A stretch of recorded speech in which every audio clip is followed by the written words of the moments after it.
Ang walang kapantay na martial god, unang yugto. Kabanata 80, ang Sword Force. Si Mo Exi ay tumingin kay Lin Fang na may malamig na tingin na puno ng layuning pumatay. Wala talagang alam ang brat na ito sa kapangyarihan at katayuan. Naisip ba niya na dahil lang sa pagiging henyo niya ay madadalin niya si Mo Exi sa gulo? Iyan ay katawa-tawa. Matigas na sabi ni Mo Exi. Nandito si Patriarch, doon tiyan lang at ang iba pa para manood ng Elite Disciple Exam. Dapat tayong magpatuloy, nang walang pagkaantala. Kanina pa nakaupo doon si Mo Kanglan at sa wakas ay ibinuka niya ang kanyang bibig. Ang kanyang mga mata ay may tiyak na lamig na nagmumula sa mga ito. Nanatili siyang tahimik sa mga pangyayari dahil hindi pa rin malinaw sa kanya ang sitwasyon. Sinubukan ni Protector Bay na patayin si Mo Exi. Galit na galit siya. Matapos ang lahat ng taon na ginugol niya sa Yunhai Sect, sinubukan ni Protector Bay na patayin ang anak ni Mo Kanglan dahil sa disipulong ito. Gusto kaya ni Nan Gangling na lumuhad si Mo Exi at aminin ang kanyang mga pagkakamali sa harap ng lahat na naruroon dahil lang sa batang disipulong iyon. Nang marinig ni Nan Gangling si Mo Kanglan, hindi niya napigil ang patuloy na ngumiti ng pilit. Kung wala si Mo Kanglan doon, baka parusahan ng Nan Gangling na iyon si Mo Exi ngunit sumali si Nan Gangling sa Yunhai Sect pagkatapos ni Mo Kanglan. Si Mo Kanglan ay isang senior member ng Yunhai Sect. Maaaring parusahan ni Nan Gangling si Mo Exi para gamaan ang pakiramdam ni Lin Fang ngunit hindi siya mangangahas na makialam kay Mo Kanglan. Nasa dilema si Nan Gangling. Bilang isang patriarch, kailangan talaga niyang mag-isip at mag-analisa ng maayos sa sitwasyon. Naipit siya sa pagitan ng isang bato at isang matigas na lugar. Lin Fang, ituloy natin ang Elite Disciple Exam at pag-usapan natin ang problemang iyan mamaya, okay? Nang marinig ni Lin Fang si Nan Gangling, malinaw niyang naunawaan na hindi pa rin sapat ang kanyang katayuan. Isang elite elder na may ama na isang dakilang elder. Mas mahalaga sila kaysa sa isang junior disciple kahit na hindi pa siya nakitang henyo. Ngunit kailangang maparusahan si Mo Exi sa kanyang pinagdaanan kay Lin Fang. Kailangan pa bang sumuko si Lin Fang sa kahihiyan at patuloy na binubuli dahil mahina siya? Kung hindi mapaparusahan si Mo Exi, magpapatuloy siya sa kahihiyan at pananakot kay Lin Fang o kahit na subukang patayin siya, dahil alam niyang hindi gagawa si Nan Gangling ng anuman laban sa kanya dahil sa kanyang ama. Umiling si Lin Fang. Mukha siyang mas determinado kaysa dati. Kahit mahina siya, tao pa rin siya at alagad ng sekta. Karapat-dapat siya sa dignidad at karangalan tulad ng iba. Talagang gustong patayin ni Mo Exi si Lin Fang at ilang beses na niya itong sinubukang patayin. Kung hindi susubukan ni Nan Gangling na gawin ang gusto ni Lin Fang kung gayon si Lin Fang ay patuloy na binubuli ni Mo Exi at ng iba pang may mataas na katayuan sa loob ng sekta. Iisipin pa rin ni Mo Exi na magagawa niya ang anumang bagay nang hindi kailangang dalhin ang mga kahihinatnan ng kanyang mga aksyon. Patriarch, naiintindihan ko na mataas ang status ni Mo Exi sa loob ng sekta at mas mataas at mas mahalaga pa ang kanyang ama, pero ibig bang sabihin ay patuloy pa rin nila akong binubuli at pananakot? Bakit ako mananatili sa Yunhai Sect kung ako ay mananatiling nasa panganib? Si Lin Fang ay masyadong matatag sa puntong ito. Kailangang parusahan si Mo Exi sa kanyang mga ginawa. Walang ibang alternatibo na tatanggapin ni Lin Fang. Ang kapaligiran sa Stormy Gorge ay ganap na tahimik. Ang lahat ay nanonood ng mga kaganapan na nagaganap sa suspense. Lin Fang o ang elite elder na si Mo Exi, lahat ay gustong malaman kung sino ang pinaplano ni Nan Gangling na piliin.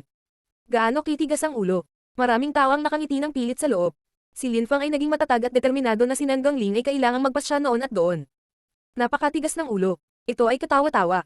Isang napakalakas na boses ang kumalat sa buong kapaligiran. Isa itong piling alagad na naruroon din sa mga kasalukuyang kaganapan. Siya ay talagang isang ranggo na elite na disipulo at siya ay niranggo 21 sa loob ng mga ranggo ng kapangyarihan. Ito ay talagang isang grupo ng kalokohan, Lin Fang. Si Elder Mo Exi ay may mahalagang katayuan sa sekta at siya ay napakalakas. Ano sa tingin mo ang magagawa mo? Pinahiya at inakusahan ni Mo Exi ang isang simpleng ordinaryong disipulo ng mga krimen, kaya ano? Naglakas loob ka pa ring ibuka ang maruming bibig at magsalita ng walang kaparakan. Nahihiya talaga akong maging miyembro ng kapareho mong sekta. Pakiramdam ko ay madumi at napahiya ako. Ang binata ay may malamig na tono at naglakas loob na sabihin na ang mga salita ni Lin Fang ay walang kaparakan. Nang marinig ni Mo Exi na nagsalita ang disipulong iyon, may malaking ngiti sa kanyang mukha at tumingin sa disipulong iyon ng may pagsang-ayon. Leibo, hindi na kailangang ibaba ang iyong sarili sa kaparehong antas ng napakarumi nitong bata. Ang patriarch ay isang matalinong tao. Alam ko na magiging patas at partial ang desisyon niya. Elder, malinaw na alam ko na ang patriarch ay isang matalinong tao ngunit ang munting brat na iyon na itinuturing ang kanyang sarili bilang isang henyo ay masyadong walang pakundangan. Kung makaharap ko siya sa Elite Disciple Exam, tiyak na papatayin ko siya. Sabi ni Leibo kay Mo Exi. Pareho nilang sinabi na si Nan Gangling ay isang matalinong tao upang mambabala siya, kung parusahan ni Nan Gangling si Mo Exi, kung gayon ay malinaw na ito ang magiging aksyon ng isang hanggal. Nakikita ko na si Mo Exi ay nagpalaki ng maraming ligaw na aso. Hindi katakataka na iginagalang siya ng napakaraming tao at pinapayagan ang kanyang sarili na pumatay ng napakaraming alagad ng sekta. Napakatalo ng mga salita ni Lin Fang. Nakatingin siya kay Mo Exi sa mapanuksong paraan. Gusto ni Leibo na protektahan si Mo Exi at babayaran na niya ito. Ang dumi ng bibig. Nagmura si Mo Exi kay Lin Fang at sumulyap kay Leibo na nagpapahiwatig na masaya siyang natanggap ang kanyang tulong. Patriarch, ako, si Leibo, ay isang bukas na pag-iisip at mabait na tao ngunit ininsulto at pinahiya ako ni Lin Fang. Tinawag niya akong asong gala. Hayop siya. Gusto ko siyang hamanin sa isang labanan sa life and death arena. Sana walang tutol si Patriarch. Galit na galit si Leibo at humingi ng pahintulot kay Nan Gangling na hamanin si Lin Fang. Kumunat ang noo ni Nan Gangling. Si Leibo ay niraranggo 21 at nakapasok na siya sa ikatlong layer ng Lingchi. Siya ay lubhang makapangyarihan sa loob ng mga piling disipulo. Kahit na ang isang cultivator ng pangalawang layer ng Lingchi, ay hindi kailanman makakalaban sa kanya. Kahit na si Lin Fang ay napakahusay sa paggamit ng kanyang espada, ang cultivation gap sa pagitan nila ay napakalaki. Masyadong mapanganib para kay Lin Fang na lumaban sa kanya gamit lamang ang unang Lingchi layer. Nang tatanggi na si Nan Gangling, nagsimulang magsalita si Lin Fang. Patriarch, ako ay isang bukas na isip at mabait na tao ngunit pinahiya at binubuli ako ni Mo Exi. Pagkatapos itong maliit na ligaw na asong ito ng kanyang mga pangahas ay nagsabi na ako ay may maruming bibig. Hindi na niya kailangang humingi ng pahintulot sa Patriarch na makipaglaban sa akin. Gawin na lang natin. Itinaas ni Lin Fang ang kanyang ulo at tumingin kay Nan Gangling nang walang pakialam. Si Lin Fang ay sobrang kumpiyansa sa kanyang mga salita kaya ang puso ni Nan Gangling ay nagsimulang tumibok ng mas mabilis. Hindi kaya itinago ni Lin Fang ang kanyang tunay na lakas. Nang maisip ni Nan Gangling na maaaring itinago ni Lin Fang ang kanyang tunay na lakas, talagang naging interesado siyang makita at hindi maiwasang sabihin. Pinapayagan kitang lumaban. Salamat, Patriarch. Sabi ni Leibo habang nakatingin kay Nan Gangling na sa totoo lang parang excited na excited. Pagkatapos ay lumipat siya patungo sa gitnang yugto ng labanan at umakyat dito. Kaharap niya noon si Lin Fang. Ang labanang ito ay isang labanang buhay at kamatayan. Pareho nating kailangang ilagay ang ating buhay sa taya. Ang Patriarch mismo ang nagsabi nito. Lin Fang, ngayon makikita ka ng lahat na mamatay na parang aso. Sinabi ni Leibo ang mga salitang ito sa isang agresibong tono na parabang natatakot siya na babalikan ni Nan Gangling ang kanyang mga salita tungkol sa mga labanan sa buhay at kamatayan. Ang mga salita ni Lin Fang noon ay napaka-agresibo. Hindi nakaahon si Mo Exi sa sobrang nakakahiya at awkward na sitwasyon. Kung nagawang patayin ni Leibo si Lin Fang kung gayon ay kukunin siya ni Mo Exi bilang kanyang mga personal na disipulo at tutulungan siyang mapabuti ang kanyang paglilinang. Napaka-confident mo. Siyempre, naging elite disciple ka lang, ikaw ay isang maliit na brat. Maaaring mayroon kang likas na kakayahan at mataas na potensyal ngunit sa harap ko, isang cultivator ng ikatlong layer ng Lingchi, ikaw ay napakahina. Hindi ko nakakailanganing, palayain ang aking espiritu para patayin ka. Nang matapos magsalita si Leibo, isang malakas na chi ang pinakawalan sa kanyang katawan. Napakalakas nito kaya naramdaman ng madla ang pressure mula sa pagpapakawalan niya nito. Nagsimulang maglabas ng mga sparks ang katawan niya sa hangin at pati ang alikabok na lumalapit sa kanya ay sumabog.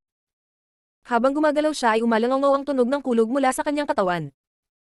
Napakalaki ng pagkakaiba sa pagitan ng cultivator ng una at ikatlong layer ng Lingchi. Kahit na ang isang henyo ay hindi maaaring makipagkompetensya sa isang mas malakas na magsasaka. Kahit na pinagkadalubhasaan ni Lin Fang ang mga puwersa ng espada, imposible pa rin para sa kanya na manalo. Masasabi ko sa iyo, ang aking espiritu ay isang espiritu ng kulog. Ako ay kasing lakas ng kulog mismo. Ang aking mga pag-atake ay napakalakas at mabilis. Ngunit hindi ka magkakaroon ng karangalan na makita kung pinakawalan ko ang aking espiritu. Itinaas ni Leibo ang kanyang kanang kamay sa hangin. Nagsimula itong magpakalat ng nakakasilaw na liwanag. Mukhang gumagamit siya ng isang bagay na napakalakas. Ang mga nagtataglay ng Thunder Spirit ay maaaring magsagawa ng napakalakas na pag-atake. Bukod pa rito, ang bawat pag-atake nila ay napakabilis at mahusay. Matagal nang hindi nakakalusot si Leibo sa ikatlong layer ng Lingchi at nasa Elite Disciple ranking na ang kanyang pangalan. Siya ay niraranggo 21 ngunit siya ay malapit ng maging ika-20. 8 hampas ng pagkawasak. Walang ganang makipag-usap si Lin Fang kay Leibo ng mas matagal. Inilabas niya ang kanyang kamay at 6 na malalakas na strike ang pumutok kay Leibo. Malamig na ngumiti si Leibo. Ang 6 na welga ni Lin Fang, sa sandaling bumagsak sila sa kanyang pag-atake ng kulog, nawasak ang kanilang mga sarili sa isang kisap mata. Puwersa. Isang hakbang pasulong si Lin Fang at isang napakalakas na puwersa ng espada ang nagsimulang salakayin ang buong kapaligiran. Ang kapaligiran ay naabsorb ng sword chi at ng sword force ng buo. Muli niyang inilabas ang kanyang kamay at lumabas ang isa pang 6 na strike at pumutok kay Leibo. Ngunit malinaw na alam ni Lin Fang na ang mga pag-ataking ito ay hindi masyadong makakaapekto kay Leibo. Bigla siyang sumugod sa hindi kapani-paniwalang bilis at isang sipol na mabilis na kumalat sa buong hangin. Ang buong kapaligiran ay napuno ng sword chi at sword force na parang ang kanyang espada ang tanging bagay na mahalaga sa buong arena. Ang mas nakakatakot ay ang puwersa ng espada ay lalong lumalakas habang sinisipsip nito ang enerhiya sa paligid nito. Ang puwersa ng espada ay mas malakas pa kaysa sa ginamit niya upang patayin ng iba pang 5 ranggo na elite na disipulo. Isang hindi kapani-paniwalang puwersa ang nagsimulang mangapi sa katawan ni Leibo. Naramdaman ni Leibo na siya ay sinasakal at halos hindi makahinga. Napakasakit na parabang madudurog ang kanyang mga buto sa pressure. Ikalawang Lingchi layer. Natigilan si Leibo at saka sigaw. Wala ka sa unang layer ng Lingchi, ikaw ay nasa pangalawang layer ng Lingchi. Natigilan ang buong pulutong. Si Lin Fang, muli, ay itinago ang kanyang tunay na lakas. Napakalaking kapangyarihan. Hindi nagtagal, halos walang nakakaalam kung sino si Lin Fang. Sa napakaikling panahon, paulit-ulit na ipinakita ni Lin Fang ang kanyang mga kakayahan at ngayon ay nasa sentro ng atensyon ng lahat. Gayon sa kanyang karunungan sa mga puwersa kasama ng kanyang lakas ng pangalawang layer ng Ling Chi ay tiyak na nagawa niyang makipagkompetensya sa isang cultivator ng ikatlong layer ng Ling Chi. Hindi katakataka na tinanggap niyang lumaban kay Lei Bo nang walang pag-aalinlangan. Talagang henyo ang binatang iyon. At ang bilis niyang matuto at mabisa ang mga kasanayan. Pakiramdam ni Nan Gangling ay namamanhid ang kanyang katawan. Naalala pa niya ang unang beses niyang nakilala si Lin Fang. Si Lin Fang ay nasa Chi layer pa rin. Napakahina niya. Kahit si Lin Chen ng Hao Yusek ay mayroong ipahiya siya noong mga panahong iyon. Sa maikling panahon, naging napakalakas niya. Si Lin Fang ay nakalusot sa Ling Chi layer at nakapatay ng 5 ranggo na elite na disipulo. Sa sandaling ito, nakikipaglaban siya sa isang cultivator ng ikatlong layer ng Ling Chi at mukhang may malaking kalamangan siya sa kanyang kalaban. Basta magsalita ka, masyado kang mahina para maging kalaban ko. Nagsimulang kumilos si Lin Fang nang napakabilis na tila siya ay nawala. Pinunit ng espada niya ang damit ni Lei Bo at naramdaman ni Lei Bo ang matinding sakit na parabang hinihiwa-hiwalay ang kanyang laman. Ang puwersa ng espada ay nakakatakot, ito ang unang pagkakataon na naramdaman ni Lei Bo ang napakalakas na puwersa. Kinilabutan siya. Mamatay. Sigaw ni Lei Bo. Ang mga dumadagandong na kulog ay nagsimulang walang humpay na kumalat sa buong kapaligiran at habang sila ay bumangga sa sword chi nagsimula silang magpakawalan ng mga spark. Tila isang hindi kapanipaniwalang bagyo ang pinakawalan mula sa katawan ni Lei Bo. Itinulak ni Lin Fang ang kanyang palad pasulong. 8 hampas ng pagkawasak. Isang nakakatakot na pag-atake ang inilunsad mula sa palad ni Lin Fang. Napakalakas ng kanyang mga welga kaya't nilamon ng mga ito ang kalangitan at natakpan ang buong arena ng isang dominanteng kapangyarihan. Banal na kulog. Si Lei Bo ay sumigaw napakalakas at biglang isang napakalakas na dagandong ang lumabas sa kanyang kamay at nagsimulang bombardo ang kapaligiran. Nabulag ang buong pulutong nang makita ang napakalakas na pag-atake.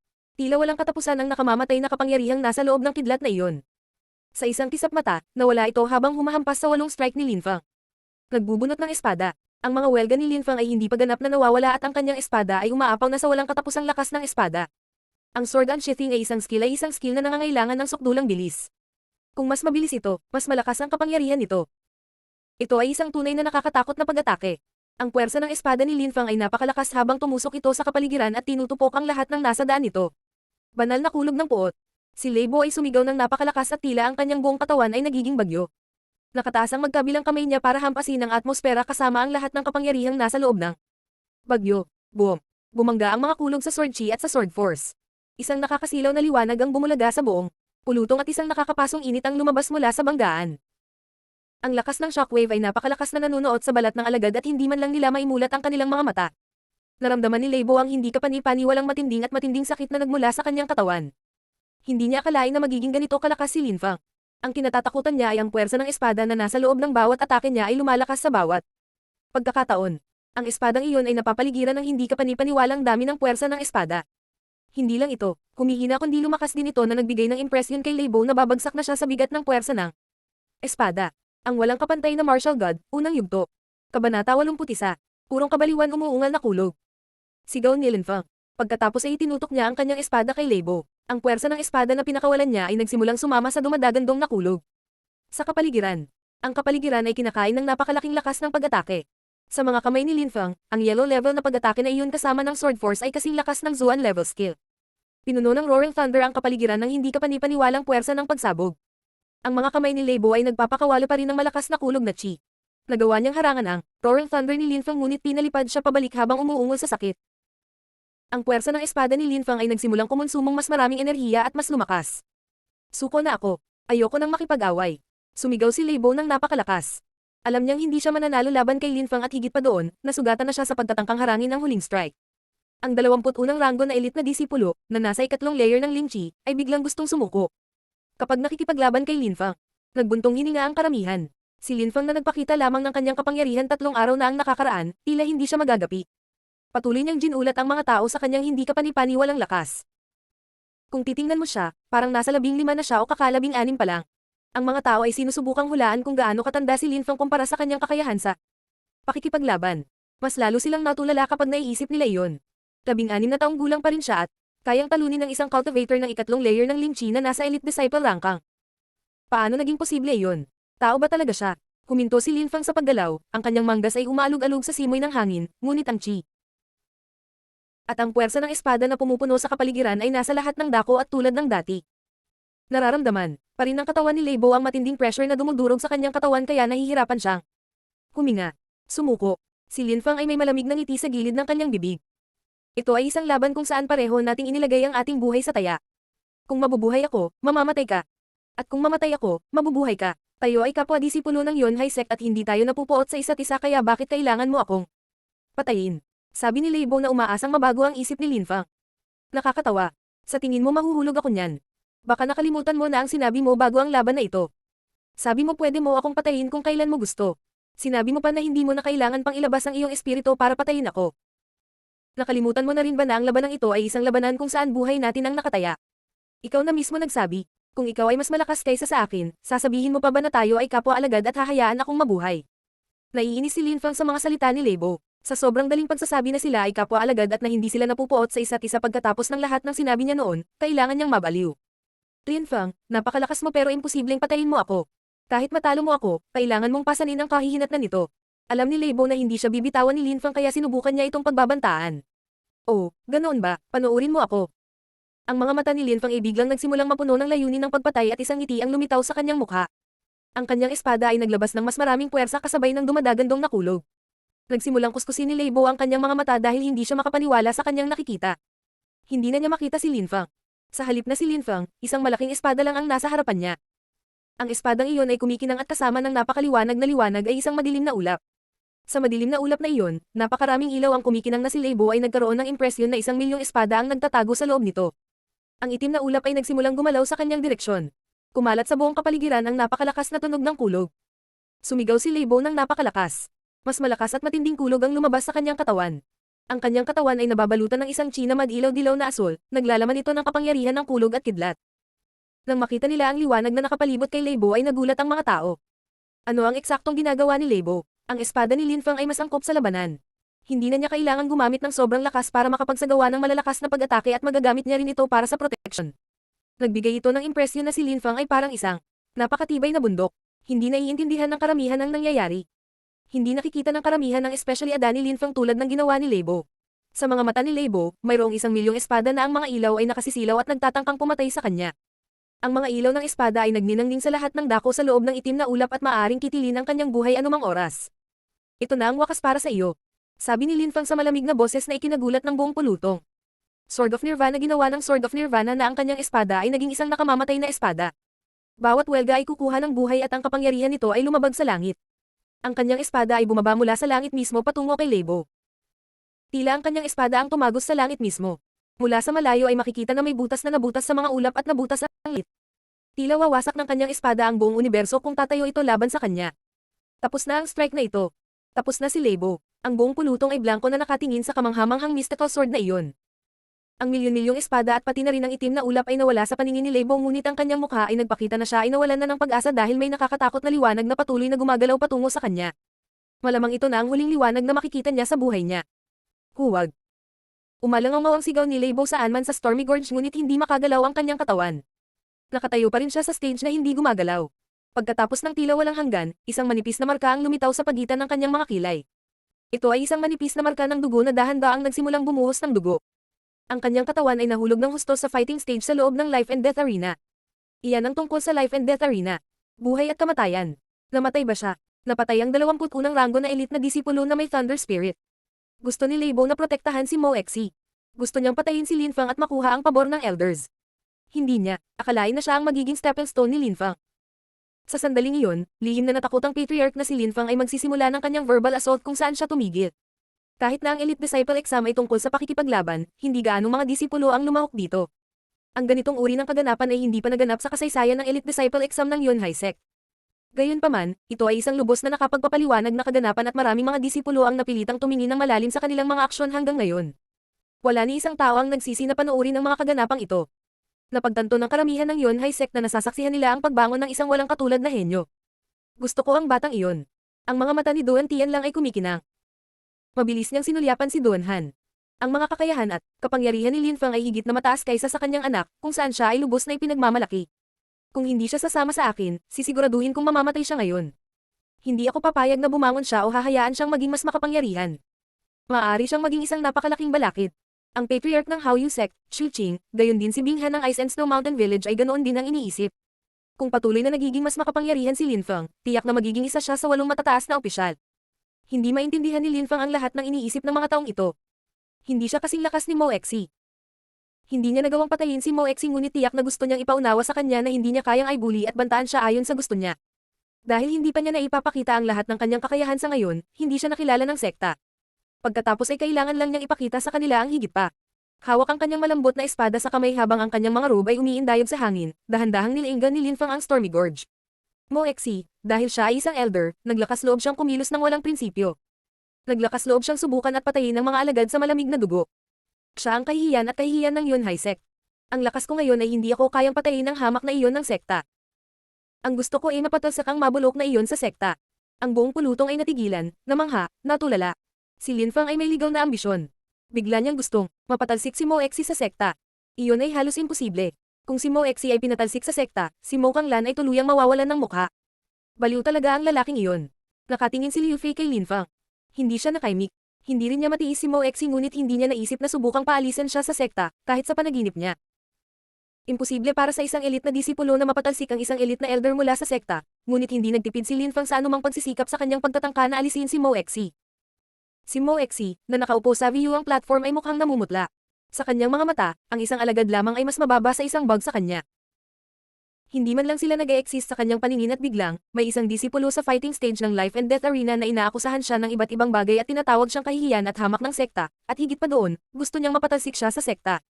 Hindi pa siya napahiya ng ganito sa buong buhay niya. Siya ang nagdedemand noon na ang ibang tao ay paalisan sa sekta. Siya ang nagtitiwalag sa mga mababang alagad sa sekta noon. Gayunpaman ang mga bagay na ito ay nangyayari ngayon sa kanya. Kung nangyari ang mga bagay na ito sa ibang pagkakataon noon ay napatay niya si Linfang ng walang kaunting pag-aalinlangan. Ngunit halos imposible na iyon ngayon dahil kay Nan Gongling. Bilang patriarch ng Yunhai Sect, kailangan niyang bigyan ng konsiderasyon ang lahat ng partido. Si Mo Exi ay isang elite elder at ang kanyang ama, si Mo Kanglan ay isang great elder. Pareho silang binigyan ng malaking karangalan na ipatupad ang mga tuntunin sa loob ng sekta. Kung tungkol kay Linfang, isa siya sa mga pinakapambihirang henyo na mayroon ng Yunhai Sect. Hindi kailanman makakamit ni Wen Renyan ang kaparehong antas ng Linfang, magkaiba sila ng mundo. Si Linfang ay pinrotektahan din ni Protector Bay. Kung gusto niyang maparusahan ng kaunti si Mo Exi, posibleng ayusin iyon, gayunpaman sinabi ni Linfang na kung nasa Yunhai Sect pa si Mo Exi, aalis siya. Ang mga tuntunin ni Linfang sa pananatili sa loob ng sekta ay ang paalisan si Mo Exi sa sekta. Alam kong mataas at mahalaga ang status ni Mo Exi, isa siyang elite elder. Alam ko rin na ang kanyang ama, si Mo Kanglan ay isang punong tao sa Yunhai Sect at inialay niya ang kanyang buhay sa paglilingkod sa sect. Alam ko rin na ako ay kasalukuyang walang tao sa loob ng sekta at ang aking mga salita ay may kaunting bigat. Alam kong kung gagawa ng krimen si Mo Exi, wala akong magagawa pero sinubukan akong patayin ni Mo Exi sa maraming pagkakataon. Kahit na halos patayin na ni Protector Bay ay naisipan pa rin niyang kunin ang buhay ko. Kung hindi siya maparusahan ng husto sa kanyang mga krimen, paano ko ipagpapahinga ang aking isip at manatili sa loob ng sekta? Mayroon lang akong espada para ipakita sa lahat kung ano talaga ang kaya ko. Ito ang tanging paraan ko para patunayan sa Yunhai Sect na ang pagkakaroon sa akin ay 10 beses, hindi, 100 beses na mas mahusay kaysa sa pagkakaroon ng Mo Exi. Ang mga salita ni Linfang ay nagbibigay inspirasyon. Si Linfang ay mas baliw kaysa kay Wen Renyan ngunit hindi ito mas mahina kaysa sa kanya. Gayunpaman, lahat ay nagtataka kung paano mapapatunayan ni Linfang na ang pagkakaroon sa kanya ay 100 beses na mas mahusay kaysa sa pagkakaroon ni Mo Exi. Na-curious din si Nan Gongling na malaman kung paano mapapatunayan iyon ni Linfang. Sa sandaling iyon, si Linfang, na nakatayo pa rin sa gitnang yugto ng labanan ng buhay at death arena, ay nakatingin lang sa maraming piling mga disipulo na nakaupo sa gilid at nagpahayag. Ngayon ay ang Elite Disciple Exam. Ako, si Linfang, ay hinahamon ngayon ang sinumang elite na disipulo na handang tumaban sa akin. Kahit sino ay maaaring lumapit at hamanin ako. Ano man ang uri ng labanan, normal o buhay at kamatayan na labanan, gaano man karami ang kailangan kong labanan, lalaban ako sa sinuman sa anumang termino. Ano? Ang mga tao sa karamihan ay natigilan. Maririnig mo ang tibok ng puso ng lahat na nagsimulang tumindi. Baliw siya. Nakakabaliw ang lalaking iyon. Gusto niyang hamanin ang bawat elite na disipulo. Nakakabaliw. Si Wen Renyan ay maaari pang makipagkompetensya sa mga pangunahing disipulo. Kahit na ang ilan sa mga disipulo sa loob ng nangungunang 10 elite na disipulo ay maaaring makipaglaban sa mga pangunahing disipulo. Lahat sila ay may kakaibang kakayahan. Mas malakas sila kaysa kay Leibo. Biglang naglakas loob si Linfang na tingnan ang mga elite na disipulong ito na parang mga mahihina. Ano kaya ang mangyayari? Walang imak lang ang karamihan. Hindi kaya baliw talaga si Linfang.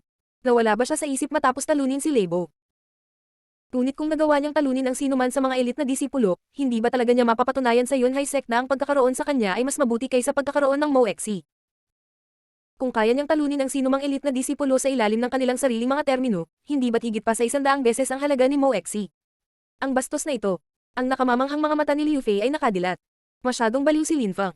Sa maikling panahon noon, siya ay isang simpleng ordinaryong alagad at wala nang iba pa. Hindi napigilan ni Hanman na mapangiti. Labis niyang ipinagmamalaki na makita si Linfang, na parang kapatid niya, sa fighting stage ng life and death arena habang naglalabas ng hamon. Malaki ang ngiti sa mukha niya. Hindi rin makapaniwala si Nan Gongling. Tuluyan na siyang natulala. Gusto ni Linfang na hamanin ang lahat ng elite na disipulo. Kahit nalikas na matalino si Linfang, naging napakalakas ba talaga niya?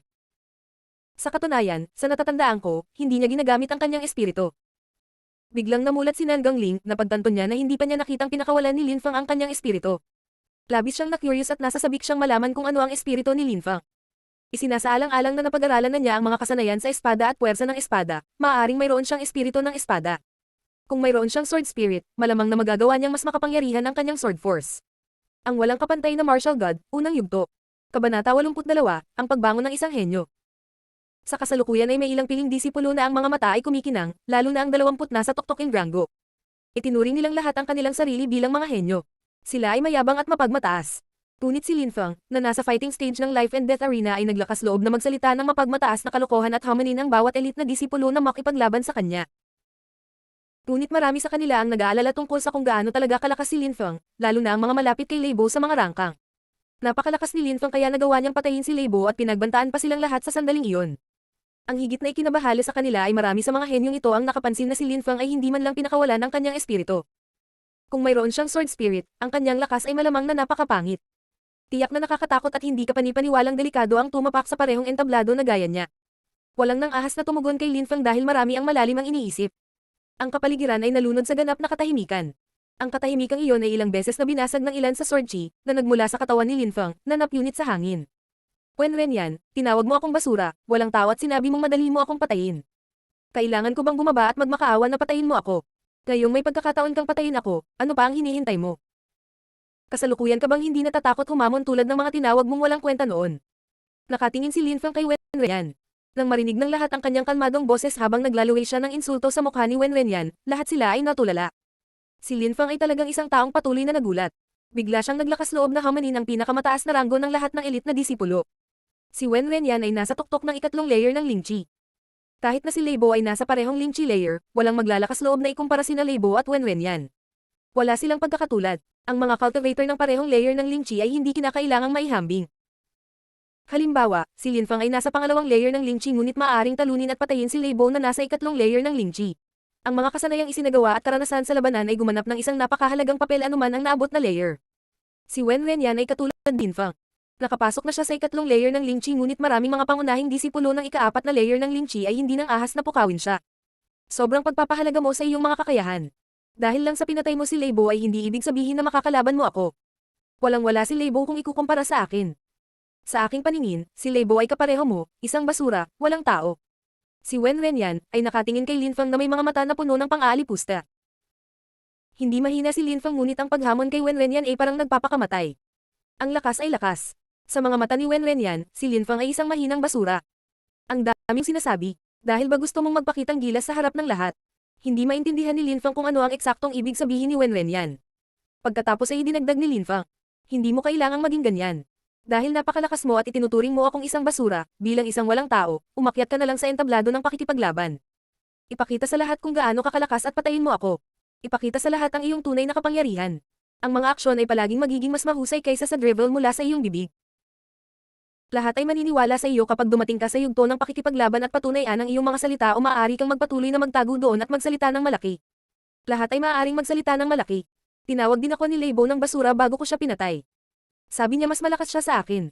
Anong nangyari sa huli?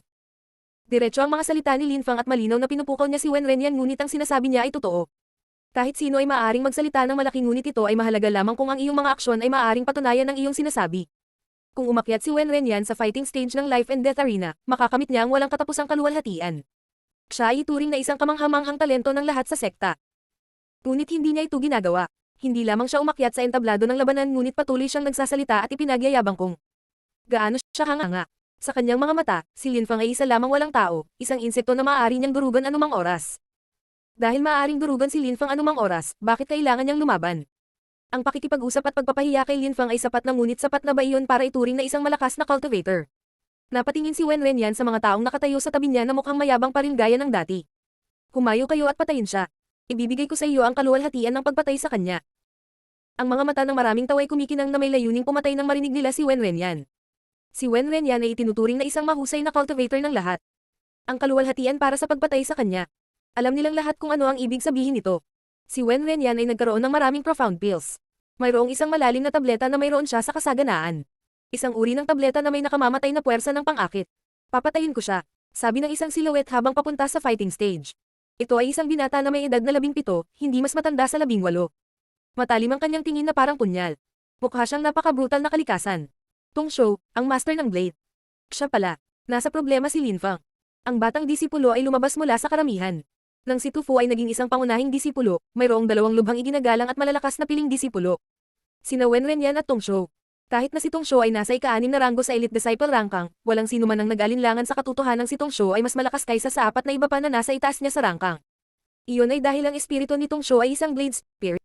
Kung may Blade Spirit lang si Tong Shou, hindi gaanong maniniwala sa kanya ang mga tao pero katulad siya ni Lin Fang sa kanyang Mastery of Force, na control niya ang Blade Forces. Hindi na master ni Tong Shou ang mga Blade Forces tulad ni Lin Fang na nakamaster ng Sword Forces. Mayroong talagang malaking agwat sa pagitan nila hanggat ang mga puwersa ay nababahala. Gayunpaman, nalampasan na ni Tong Shou ang ikatlong layer ng Ling Chi na siyang magtulay sa pagitan ng lakas ng kanilang puwersa. Tong Shou laban kay Lin Fang, dapat ay isang napakabalanseng labanan. Sige, sige. Huwag agad siyang patayin. Kapag dumating ang oras ng kanyang huling hininga, lumuhad siya sa aking harapan upang maunawaan niya bago siya mamatay na ako ay mas malakas kaysa sa kanya. Napakalaki ng pagkakaiba ko sa kanya. Sinabi yun ni Wen Renyan sa walang malasakit na tono. Huwag kang mag-alala, naiintindihan ko. Bahagyang tumango si Tong Shou at pagkatapos ay umakyat sa gitnang yugto ng labanan. Kaharap niya si Lin Fang at mukhang nanalo na siya. Pagkatapos ay hinawakan niya ang mahabang kutsilyo na nasa likod niya saka sinabi sa boses na puno ng puot. Matagal ko nang hindi ginagamit ang kutsilyong ito. Ang papatayin nito ay dapat na isang karangalan para sa iyo. Kung naiintindihan ko ng maayos, ipinahihiwatig mo na pinili mong magkaroon ng labanan kung saan dapat mamatay ang isa sa atin, tama? Tinanong ni Lin Fang ang tanong na iyon sa walang pakialam na tono. Sa tingin mo ba may oras ako para makipaglaro sa'yo? Si Tong Shou ay nakatingin kay Lin Fang sa masamang paraan. Ang kanyang ekspresyon ay matalam at maasim na parang kutsilyo. Ang kanyang katawan ay nagniningning ng layuning pagpatay. Hinawakan ni Tong Shou ang kanyang mahabang kutsilyo at hinaplos ito na parabang ito ang pinakamamahal niyang kasintahan. Ang kutsilyo ay isang napakalakas na sandata. Ito ang pinakamahusay sa lahat ng mga armas na may talim. Ang Blade Spirit ay isa ring napakalakas na espiritu. Sabi ni Tong Shou, palagi akong nahihirapan na ang mga espada ay ang pinakamahusay na mga sandata na may talim. Ito talaga ang unang pagkakataon na narinig ko na ang kutsilyo ay ang pinakamahusay sa lahat ng mga bladed na armas. Tinatawagan ni Lin Fang ang sinabi ni Tong Shou. Anong alam mo sa mga ganyan? Ang isang talon mula sa isang espada ay masyadong mabigat. Ang puwersa ng espada ay mas mahirap ding kontrolin. Paano mo maihahambing ang isang kutsilyo at isang espada? Ngayon, ipapakita ko sa iyo kung ano ang kutsilyo. Mauunawaan mo na ito ang pinakamahusay na bladed na sandata kailanman. Sabi ni Tong Shou, isang malakas na enerhiya ang lumabas mula sa kanyang mahabang kutsilyo at kumalat sa buong kapaligiran tulad ng isang mabangis na baha. Parang pinuputol nito ang lahat ng dinadaanan nito. Lakas ng talim. Nagulat si Lin Fang. Paanong ipinagyayabang ng lalaking iyon ang kanyang kutsilyo? Kabisado rin ni Lin Fang ang mga puwersa at ang puwersa ng kutsilyong iyon ay medyo mahina kung ikukumpara. Ang espada ni Lin Fang ay naglabas ng tunog ng pagsipol. Ang kapaligiran ay napuno ng dalawang magkasalungat na puwersa. Ang mga puwersa sa entablado ng pakikipaglaban ay lubhang matalas at tinutusok at pinuputol ang lahat ng bagay sa kanilang landas. Puwersa ng talam laban sa Sword Force. Nakakatakot. Maraming mga tao na malapit sa yugto ng pakikipaglaban ang naproyekto pabalik sa pamamagitan ng mga puwersa na kakalabasla. Marami ang nakakaramdam ng mapangapi na katangian ng mga puwersang ito. Masyado silang close. Pakiramdam nila ay puputulan sila at tutusukan sa paghaharap ng dalawang puwersa. Pero parang mas lalakas ang kutsilyo ni Tong Shou. Pagkatapos ng lahat, siya ay isang cultivator ng ikatlong layer ng Ling Chi. Mas malakas siya kaysa Lin Fang. Mukhang malas si Lin Fang sa pagkakataong ito. Kaya, sa tingin mo pa ba na ang mga espada ay mas mahusay kaysa sa mga kutsilyo? Si Tong Shou ay mayabang na nakatingin kay Lin Fang. Ignorante. Puso ni Lin Fang. Hindi sumagot si Lin Fang sa tanong ni Tong Shou at ninisyon siya. Ignorante ako. Sige, ipapakita ko sa iyo kung sino ang mangmang.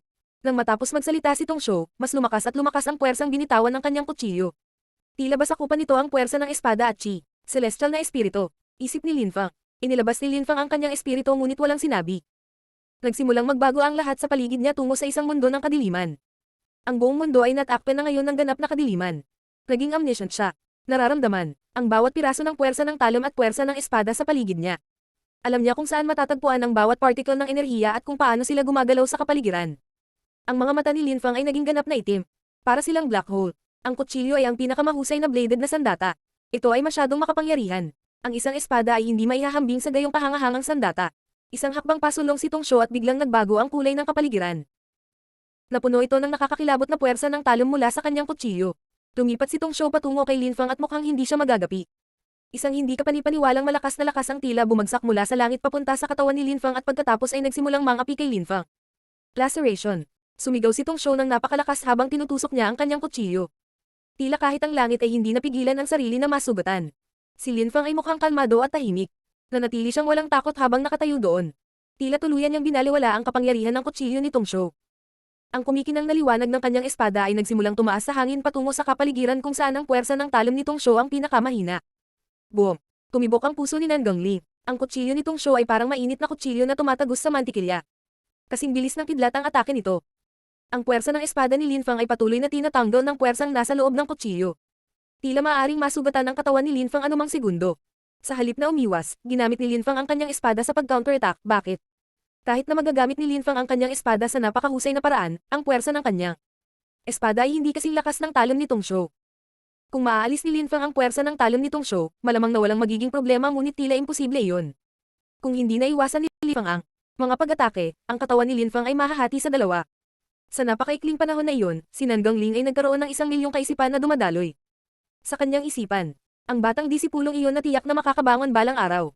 Ganoon ba kadali at kabilas ang papatayin niya? Masyadong nasa sabik si Lin Fang. Dapat mas nakontrol niya ang sarili niya. Malamig na nakangiti si Tong Shou. Hindi niya akalain na magiging ganito kadaling patayin si Lin Fang.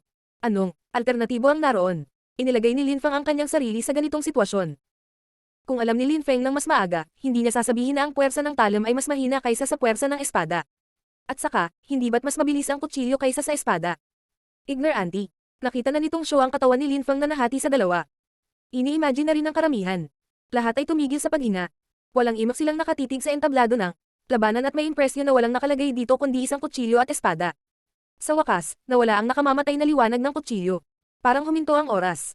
Ang kutsilyo ni Tong Shou ay 20 sentimetro sa itaas ng ulo ni Lin Fang at ang espada ni Lin Fang ay nakahawak na ngayon sa kanyang baywang. Ano ang nangyayari? Nanlamig ang dalawa nilang katawan sa kakaibang posisyon na iyon. Isang maliit na simoy ng hangin ang umiihip sa hangin. May umubo na bumasag sa nakakatakot na katahimikan na bumalot sa buong arena. Sino ang nanalo? Biglang may nagtanong. Hindi malinaw sa kanila kung sino ang nanalo sa labanan. Masyadong mabilis ang lahat. Hindi nila alam kung saan titingin. Parang magsasalita si Tong Shou. Lahat ay natulala. Talaga bang pinatay niya si Lin Fang? Paano mo nagawa iyon? Ang nagtanong niyan ay si Tong Shou. Parang hindi siya makapaniwala sa nangyari kanina. Sa sandaling iyon, nagsalita si Lin Fang ng dahan-dahan at hindi nagmamadali. Pareho ang puwersa ng talon at puwersa ng espada, puwersa sila. Ang puwersa ay isang mahusay na paraan upang mapahusay ang iyong lakas sa pag-atake pati na rin ang iba pang mga kakayahan na kinakailangan sa isang labanan. Ang kutsilyo ay may maraming iba't ibang gamit sa buhay, ito ay isang tool na nilikha upang tulungan tayo. Ang aking espada ay iba, ang espada ay ginawa para sa tanging layunin ng pagpatay. Si Lin Fang ay nakatayo ng tuwid na nakataas ang ulo. Si Tong Shou ay may pagbuhos ng dugo mula sa kanyang dibdib. Walang katapusang umaagos ang dugo mula sa kanyang katawan papunta sa lupa. Nakatingin lang ang lahat sa dami ng dugo sa gulat. Naiintindihan ko, sabi ni Tong Shou habang dahan-daang pumikit ang kanyang mga mata. Pagkatapos, dahan-dahan din bumagsak ang katawan niya sa lupa. Kaagad pagkatapos ng karamihan ay hindi makapaniwala sa kanilang mga mata. Inihagis ni Lin Fang ang katawan sa pulutong ng mga disipulo. Tumanggi siyang manatili ito sa entablado sa kahihiyan. Natalo si Tong Shou, isa pang henyo ang napatay ni Lin Fang. Nakakatakot. Lahat ay may impresyon na sila ay nasa isang panaginip kapag tumitingin kay Lin Fang. Para siyang may supernatural powers. Para siyang Diyos ng kamatayan habang nakatayo sa pangunahing entablado. Parang walang makakatalo sa kanya. Gaano man kalakas ang kanyang kalaban, palaging mas malakas si Lin Fang. Phew. Huminga ng malalim si Nan Gongling. Hindi niya alam kung ano ang iisipin. Ang isa pang pinahahalagahang henyo ng Yunhai sect ay namatay at ito ay dahil lamang sa gusto ni Lin Fang na patunayan kung gaano siya kalakas. Hindi gustong bayaran ni Nan Gongling ang halagang iyon. Ngunit kahit na pinagsisihan ni Nan Gongling ang pagkawala ng napakaraming disipulo, nakaramdam pa rin siya ng kasiyahan na magkaroon ng isang disipulo tulad ni Lin Fang. Masaya rin siyang makita ang pagsikat ng isang tunay na henyo. Ang ganoong uri ng lakas, ang uri ng kapangyarihan, sino ang makakalaban nito? Nagsisimula siyang maniwala kay Lin Fang. Kailangan lang ni Lin Fang ng kaunting oras at walang makakapidyo sa kanya. Kahit 100 Moexi Light Cultivator ay hindi kayang talunan si Lin Fang. Ang walang kapantay na martial god, unang yugto. Kabanata 83, paghaharap ng mga henyo. Tumingon si Lin Fang at muling tumingin sa mga elite na disipulo. Gusto ba ng isa sa mga delegado ni Wen Renyan na pumunta sa entablado ng pakikipaglaban at mamatay sa kanyang lugar? Walang nang ahas na sumagot, kahit na ang mga nasa itaas ng Tong Shou sa listahan ng rangkang. Ang kutsilyo ni Tong Shou ay napakas. Kahit na gusto nilang manalo, naisip nila na hindi sulit ang panganib dahil Maaari silang mawalan ng buhay sa paggawa nito. Muli, ginamit ni Linfang ang kanyang espada ng isang beses lang at damanak ang dugo nitong Shou. Ang mas ikinatakot nila ay hindi nila alam kung ipinakita ba talaga ni Linfang ang lahat ng kanyang lakas. Isang strike lang ang kailangan niya na hindi sapat para sukatin ang kanyang kapangyarihan. Sa bawat oras na siya ay tataas ang kapangyarihan depende sa kanyang kalaban. Napatay si Tong Shou sa isang welga. Eksakto kung gaano kalaki sa kanyang lakas ang nananatiling nakatago. Palagi siyang mas malakas kaysa sa kanyang kalaban, paano iyon naging posible? Nakatitig ang lahat kay Wen Renyan na para bang iniisip nila na si Wen Renyan lang ang makakatalo kay Linfang. Ang Elite Disciple exam ngayon ay maaaring may pamagat na The Rise of Linfang. Ang ilang mga tao sa karamihan ay nakangiti ng pilit habang may nagkomento na iyon. Ang Elite Disciple exam ay ganap na nawala sa landas. Ang orihinal na layunin ay ganap na nakalimutan. Isang tao lang ang nasa gitna ng kanilang atensyon. Nakatuon sila sa henyong iyon na pinangalan ng Linfang. Halos lahat ng tao nang walang pagbubukod ay matinding nakatitig kay Wen Renyan. Napakunot noo si Wen Ren. Yan habang ang kanyang mukha ay namimilipit sa galit at para siyang demonyo na puno ng poot ang kanyang mga mata. Si Linfang ay nagpapakita ng pambihirang talento sa tuwing siya ay lumalaban. Sa bawat pagkakataon, mas nagulat si Linfang sa lahat. Sa makatuwid, sa sandaling iyon, naramdaman ni Wen Renyan na sinasampal siya sa mukha ng bawat taong nakatitig sa kanya dahil paulit-ulit niyang pinapahiya si Linfang na tinatawag siyang walang tao at isang basura. Ang kanyang sariling mga salita ay bumalik upang hiyain siya sa harap ng buong sekta. Sa sandaling iyon, walang ibang elite na disipulo ang maglalakas loob na lumaban kay Linfang. Si Wen Renyan lang ang makakalaban ni Linfang. Gayunpaman sa puntong ito maraming tao ang natakot na si Wen Renyan ay nakausap ng malaki at hindi kalaban ni Linfang. Si Linfang ay napakalakas at itinago ang kanyang kapangyarihan sa napakahusay na antas. Hindi pa siya nagsasalita ng malaki at hindi pa siya nawawalan ng mukha. Paano siya matatawag na walang tao o isang basura? Wen Renyan, hindi mo ba dapat patunayan sa lahat na ako ay isang basura at walang tao ngayon? Sa tingin ko iyon ang dapat mong gawin. Sigaw ni Linfang na bumasag sa katahimikan at umalangaw sa buong arena. Nakatitig din si Linfang kay Wen Renyan at mabilis na sinulyapan si Hanman na nasugatan ni Wen Renyan. Gusto talaga ni Linfang na patayin si Wen Renyan nang malaman niyang nasaktan niya si Hanman. Siya ay bumuo ng isang mahusay na pakikitungo ng pagpatay ng layunin sa pag-iisip lamang tungkol dito. Si Wen Renyan ay nagsinungaling at sinabi sa lahat na si Liu Fei ay kanyang kasintahan. Si Linfang, dahil sinabi na ngayon ni Liu Fei na siya ang kanyang kasintahan, ay mas gustong patayin si Wen Renyan. Dahil kay Wen Renyan muli siyang natigil kay Liu Fei. Si Wen Renyan ay mas mayabang kaysa malakas. Dahil mas malakas ka kaysa sa akin, halika at patayin mo ako, kung hindi, nangangahulugan ito na mas malakas. Ako kaysa sa iyo at nililigawan mo lang si kamatayan. Si Linfang ay lihim na may malamig na ngiti sa kanyang puso. Sina Wen Renyan at Mo Exi ay pareho. Kailangan nilang mamatay dahil sa ginawa nila sa kanya at sa kanyang mga kaibigan. Kung hindi sila papatayin ni Linfang, sa tuwing magkakaroon sila ng pagkakataong patayin si Linfang, gagawin nila ito ng walang pag-aalinlangan. Nakakatawa. How pathetic. Sabi ni Wen Renyan habang nagsimulang maglakad patungo sa pinakamataas na gitnang yugto ng life and death arena. Sa isang kisap mata, nagbago ang ekspresyon ng lahat. Hindi nila napigilan ang kanilang pananabik. Hindi na, sila makapaghintay na panoorin ang laban ng dalawang henyong ito. Si Wen Renyan ang nangungunang elite na disipulo na kayang makipaglaban sa mga pangunahing disipulo. Nauna siya sa lahat ng makapangyarihang elite na disipulo. Bago lumitaw si Linfang, si Wen Renyan ay itinuturing na junior disciple na may pinakamalaking potensyal sa hinaharap. Siya ay itinuturing na isang treasured henyo sa loob ng sekta. Siyempre, hindi pa umabot sa lakas ni Ling Ho Hishan o Tu Fu ang kanyang lakas. Ang pagsikat ni Linfang ay tila nagsimula na. Pinapatay ni Linfang ang lahat ng mayabang na disipulo dahil pinahiya nila siya o pinagbantaan. Ang karaniwang paglilinang ni Elder Lu Yuan ay mapilayan at siya ay mapapatalsik sa sekta dahil kay Linfang. Gusto rin ni Linfang na mapatalsik si Mo Exi sa sekta. Ang dalawang disipulong ito ay itinuturing na mga natatanging henyo sa Yunhai Sect. Sino ang maaari, maglakas loob na punahin sila? Sa tingin mo, dahil lang sa natalo mo sina Leibo at Tong Shou, kaya mo akong kalabanan. Sinabi ni Wen Renyan sa kanyang karaniwang mayabang at agresibong tono at pagkatapos ay idinagdag. Kung gusto ko, maaari kitang durugan na parang surot. Isa ka lang walang tao, insekto, sa paningin ko. Sa tingin ko walang halaga ang labanan ka, pero pinipilit mo ako kaya wala akong pagpipilian kundi patunayan sa iyo kung gaano katawa-tawa ang mga panunokso mo. Nakakaawa ka na sobra kang kumpiyansa. Gagamitin ko ang iyong kamatayan upang patunayan sa lahat na ang aking mga kakayahan ay walang katapusan. Siya ay mayabang, agresibo at naisip na siya ang pinakamahusay na cultivator sa mundo. Gayunpaman, siya ay talagang malakas at iginagalang sa loob ng sekta. Ang tanging bagay na walang katapusan ay ang iyong kakayahang magsalita ng crappy. Sigaw ni Wen Renyan. Habang mas lalong nagalit. Habang mas narinig ni Wen Renyan si Linfang na nagsalita, lalo pang nakakatakot ang mukha nito. Sige. Nang ang dalawang disipulo ay parehong nasa entablado ng labanan, nagsimulang magsalita si Nan Gongli. Kayo ang mga henyo ng sektang Yunhai Sect. Kakailanganin kayong dalawa ng Yunhai Sect sa hinaharap. Kayo ang mga kahalili ng mga namamahala sa Yunhai Sect. Mangyaring gawin nating isang pang-edukasyon ang laban na ito para sa iyong sarili at sa lahat ng naruroon. Tiyak na maraming matututunan sa iyong laban. Kaya pakiusap, sa pagkakataong ito, huwag kang lumaban hanggang kamatayan. Naisip ni Nan Gangling na sina Wen Renyan at Lin Fang ay mga natatanging henyo sa loob ng Yunhai Sect. Ang Yunhai Sect ay maaaring ipagmalaki na magkaroon ng gayong mga disipulo. Kung ang sino man sa kanila ay namatay kung gayon ito ay masyadong malaking kawalan para sa Yunhai Sect. Umaasa si Nan Gangling na wala sa kanila ang mamamatay o masugatan ng husto, o sa mas tumpak, umaasa siyang hindi mamatay o masugatan si Lin Fang. Iyon ay dahil alam na alam ni Nan Gangling kung gaano kalakas si Wen Renyan. Masyadong halimaw ang kanyang lakas. Bukod pa rito, si Wen Renyan ay may napakabihirang espiritu na mas malakas kaysa sa karaniwang espiritu.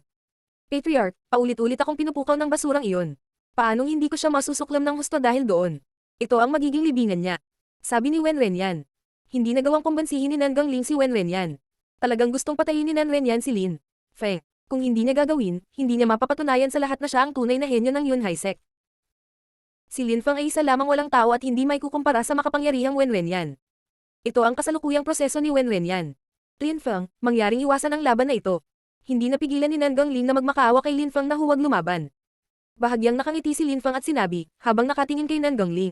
Mukhang hindi pa rin, kumbinsido ang Patriarch sa aking mga kakayahan, hindi pa ba sapat ang naipakita ko sa iyo? Napangiti si Nan Gangling at sinabi habang umiiling. Lin Feng, si Wen Renyan ay nakalusot sa ikatlong layer ng Ting Chi at may Blue Bamboo Beast Spirit. Kahit napakalakas mo, kailangan mo pa rin ng mas mahabang panahon bago mo siya mahabol. Blue Bamboo Beast Spirit. Nanliit ang mga mata ni Feng. Sa kanyang mga alaala, ang asul na kawayang Beast Spirit ay isang uri ng ahas. Na maliit ngunit napakalason.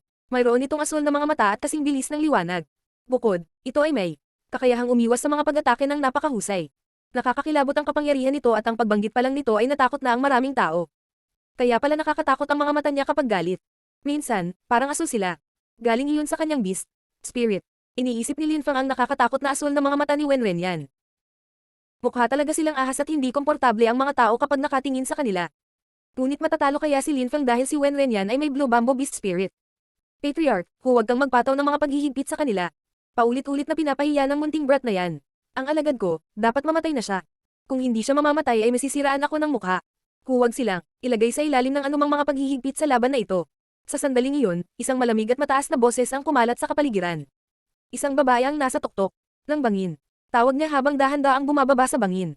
Ang kanyang katawan ay mukhang makinis at matikas. Sa isang kisap mata, napunta siya sa viewing platform. Sino siya? Si Wen Renyan ang kanyang sipulo. Ang daming nakatingin sa babaeng kalalabas lang. Siya ay mukhang haggard at ang maliit na buhok niya sa kanyang ulo ay nakabitin ng maluwag na nagbigay sa mga tao ng isang madilim na impresyon. Mukhang galing siya sa isang horror story. Bukod dito, naglakas loob siyang kausapin ang Patriarch sa paraang ibig sabihin ay tiyak na mataas ang katayuan niya. Mayroon din ilang bilang ng mga disipulo na nakakilala sa kanya. Hindi nila inaasahan na makikialam siya. Ang mga bagay ay hindi maganda para kay Lin Feng sa pagdating nito babae. Guro. Kahit na si Wen Renyan ay karaniwang napakamayabang at mayabang, siya ay kumikilos ng napakagalang sa harap ng babaeng ito. Mas magalang pa siya sa kanya kaysa kay Nan Gangling. Bahagyang tumanggo ang babae habang malamig at hiwalay ang tingin. Sinulyapan niya si Duan Tian lang at pagkatapos ay sinabi kay Nan Gangling, Patriarch, hindi tayo dapat makisangkot sa isyong ito, kung hindi, masisiraan ng mukha ang dalawang disipulong ito. Nakangiti si Nan Gangling. Hindi niya akalain na lalabas ang babaeng ito doon. Parang palola ng palola ang mga pangyayari. Matandang babae, pumunta ka dito at sabihin sa Patriarch na hindi siya dapat makisali, ngunit ano ang ginagawa mo sa iyong sarili? Sabi ng isang silhouette na mataas ang hangin habang ang mga pakpak nito ay lumikha ng maliliit na whirlpool sa atmosfera. Tagapagtanggol Bay. Lalong nagulat si Nan Gangling sa bawat minutong lumilipas. Dahil sa alitan sa pagitan ni Wen Renyan at Lin Feng, dalawa sa mga tagapagtanggol ang nasangkot. Lin Feng, ano sa tingin mo? Sabi ni Protector Bay. Sumasang-ayon ako sa isang labanan hanggang kamatayan. Malinaw na naunawaan ni Lin Feng ang ibig sabihin ni Protector Bay. Kung sinabi niyang hindi siya pumayag, paprotektahan siya ni Protector Bay. Kailangan niyang lumaban para maayos ang kanyang hinaing. Kung alam ni Wen Renyan kung ano ang kahit isa sa mga espiritu ni Lin Feng ay agad niyang tatanggihan ang labanang ito at tatakas. Kahit na siya ay lubos na kumbinsido sa kanyang sariling lakas, si Lin Feng ay mayroon ding makapangyarihang mga espiritu na mas malakas kaysa sa kanyang sarili. Hindi atras si Lin Feng sa laban na ito. Sinabi ni Protector Bay. Kung gusto mo talagang lumaban sa isang labanan hanggang sa kamatayan, ito ang iyong sariling desisyon at hindi ako makikialam ngunit kailangan mong tandaan na baka pagsisihan mo ito sa huli. Hindi na kailangang mag-isip ng mga walang kwentang bagay. Sabi ni Lin Feng na umiling. Desidido na siyang patayin si Wen Renyan. Okay. Nakaramdam ng kasiyahan si Protector Bay at tumango, pagkatapos ay sinabi niya. Kapag nanalo ka, tutulungan kitang mapatalsik si Moexi sa sekta. Nang marinig nila ang sinabi ni Protector Bay, ang buong pulutong ay natigin. Nagpaplano si Protector Bay na tulungan siyang paalisan si Mo Exi sa sekta. Mukhang ang matandang lalaki ng Xingchen Pavilion ay isang hindi kapani-paniwalang figure sa loob ng sekta. Sino pa ang maaaring gumawa ng ganoong pangako kay Lin Fang? Siya rin ay hindi kapani-paniwalang sigurado sa tagumpay ni Lin Fang. Ang mukha ni Mo Exi ay mukhang kahindak-hindak at napuno ng masamang intensyon ang kanyang isip. Kung nanalo si Lin Fang sa laban na ito, palalayasin siya ni Protector Bay mula sa sekta, grabe. Labis na kinasusuklaman ni Mo Exi si Protector Bay sa sandaling iyon. Ang pagkakaiba ng kanilang mga katayuan sa loob ng hierarchy ay parang langit at lupa, si Protector Bay ay mas mataas pa sa katayuan kaysa sa kanyang Mokanglan. Umaasa lang si Mo Exi na mamamatay si Lin Fang sa paparating na labanan. Matandang babae, kung matalo si Lin Fang, hindi ako sasali gayunpaman kung manalo si Lin Fang, sasali ka ba? Nakatingin si Protector Bay sa babae habang nagtatanong ito. Bakit ko naman gagawin yun? At saka, hindi mawawala ang alagad ko. Ang matandang babae ay nakatingin kay Protector Bay na may mga mata na puno ng kumpiyansa sa kanyang alagad. Ipinagmamalaki din ni Protector Bay si Lin Fang at naniniwala na ito ang kanyang tagumpay. Tumanggo si Protector Bay na mukhang walang pakialam. Dahil ganyan yan, baka mag-away kayo. Sabi ng matandang babae. Si Nan Gangling ay nakangiti ng mapait. Ngayong lumitaw na ang matandang babae at si Protector Bay, wala nang nakikinig sa kanya. Kaya, pagkatapos ng labanang ito, isang henyo na lang ba ang natitira? Si Nan Gangling ay lubhang nag-aatubili ngunit anong pagpipilian ang mayroon siya? Hindi maiiwasan ang labanan ni Lin Fang at Wen Renyan. Pareho silang nakatayo sa fighting stage ng life and death arena. Si Wen Renyan ay nakatingin kay Lin Fang at sinabi, hindi ko talaga maintindihan kung bakit may tiwala si Protector Bay sa iyo. Nakakagulat na naniniwala siya na kaya mo akong talunin. Malapit na niyang malaman na sobra niyang tinansya ang mga kakayahan mo. Sa harap ko, isa ka lang kaawa-awa na insekto. Sa harap ko, iisipin ng mga tao na nakakaawa at miserable ang mga kakayahan mo. Patutunayan ko sa lahat na ako lang ang henyo sa Yun Haisek. Nang matapos magsalita si Wen Renyan, isang masamang chi ang lumabas sa kanyang katawan. Mula sa kanyang likuran, lumitaw ang isang maliit na ahas at lumutang sa kanyang likuran. Kahit na ang ahas ay isang anino lamang, ang mga tao ay may impresyon na ito ay isang tunay na makamandag na ahas. Ito ang Blue Bamboo Beast Spirit ni Wen Renyan.